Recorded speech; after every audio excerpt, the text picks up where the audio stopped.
Moving into our next segment here, we're going to talk about the Pistons' two draft picks this past draft in Bobby Clinton and Ron Holland. So, Connie, talk to us about the rookies. Start with whoever you want to start with and what you're expecting from them this upcoming season. I'll go in pick order. So fifth overall, Ron Holland. I tried to think of like what to expect from this guy and like what role and what he's going to be on this team, and I kind of couldn't come up with something because I have such a wide range of what I think it could be that I couldn't like nail it down. Because in my mind, there's a chance that he's a bench spark. There's a chance that he plays for the G League. There's a chance that he's like a starting caliber wing based off his like athleticism, defense, and like a little ability with the ball. Really, what I'm expecting from him is if I had to pick hone in on one thing, it's second unit like ball handling, scoring, like secondary ball handling and scoring. This man's not a big shooter. Another Fred Vinson, a big job to do. But what he can do is he can get downhill, he can outmuscle guys, he can outwork guys, and he gets out on the fast break. So I think there is a room for him on this team. It's interesting because as far as non-shooting wings go, him and Asar kind of fill a similar spot, even though they do very different things. That you can't really play both of them at the same time or like with a whole lot of crossover, just because you need shooting out there. But he could also be amazing, you know. It's just like with his athleticism and abilities. I had a really hard time nailing down what I thought Ron Holland would do this year.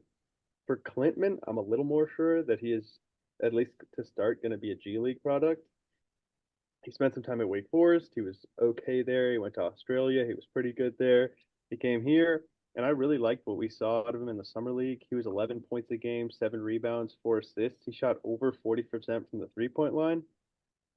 I think he's a little slow, a tad bit unathletic, but NBA there's NBA players that are less athletic that have worked around it and done a lot of things. He's big, pounds, like he's very aggressive in the way that he plays. He's a smart passer.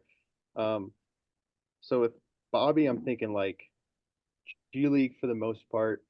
And as the year goes on and guys go out and spots need to be filled, I think we are going to see some Bobby minutes, probably mostly off the bench. But I don't have huge expectations for him this first year. What do you guys think about those two guys?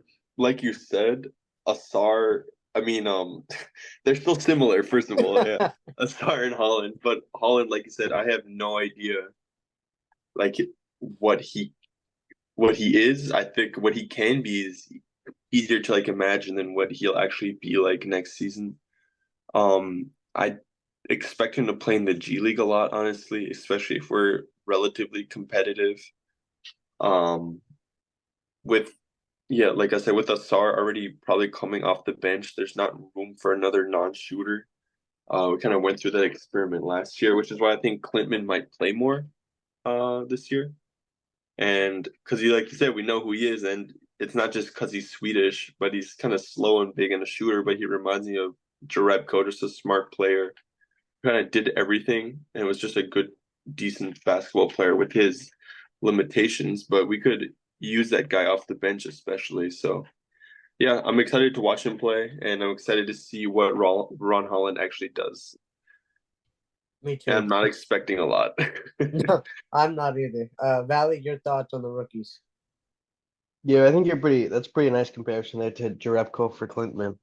Um, in terms of Holland, it's really like I don't know, it could go so many different directions in terms of what he'll provide, especially from day one. Like I could see him get out there, play 10 minutes, just a really high energy basketball, and that's kind of it for him. Like just seeing like two little spurts for him.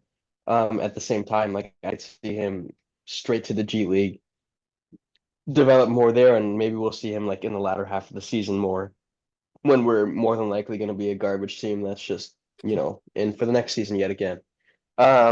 So it's really confusing. I think we'll see him in moments more often than not, and I think we'll see him mostly when there's injuries to other wings. I think he had a really encouraging summer league.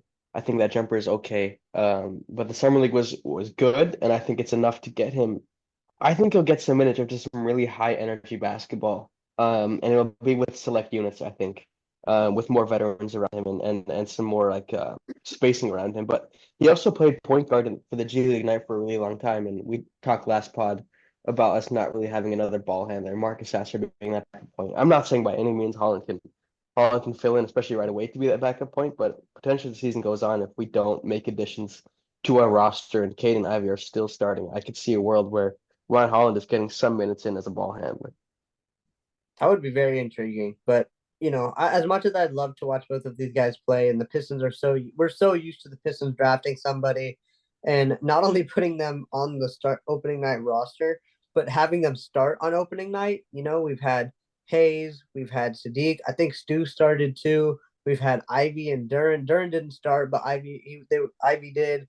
And then we had Asar start. So it's going to be interesting to see what we do with these guys. I still think there's 6 to 7 guys above them on the depth chart, which is unfortunate because I don't think we're going to get to see much of them until later on in the season. But still, it's going to be fun to watch them grow because of the upside of both of them. You guys touched on Clintman's passing. I think it blew us all away when we watched some summer league basketball. And I think I'm just curious to see what Ron Holland can become. I'm kind of in the same boat as Connie when he started. Like there's such a wide range of what could happen that I can't like put my finger on one specific thing, but it'll be an interesting season for sure. Not only to see their development, but to see how they're utilized as well. But Connie, you want to close out this segment on the Rooks?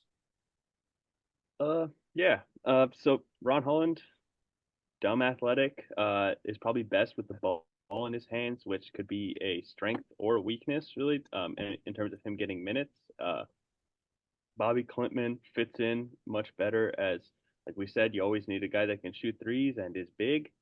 So both of these guys have, I think, ample opportunity on a bad team to prove themselves as players, and I am always rooting for them and very excited to see it.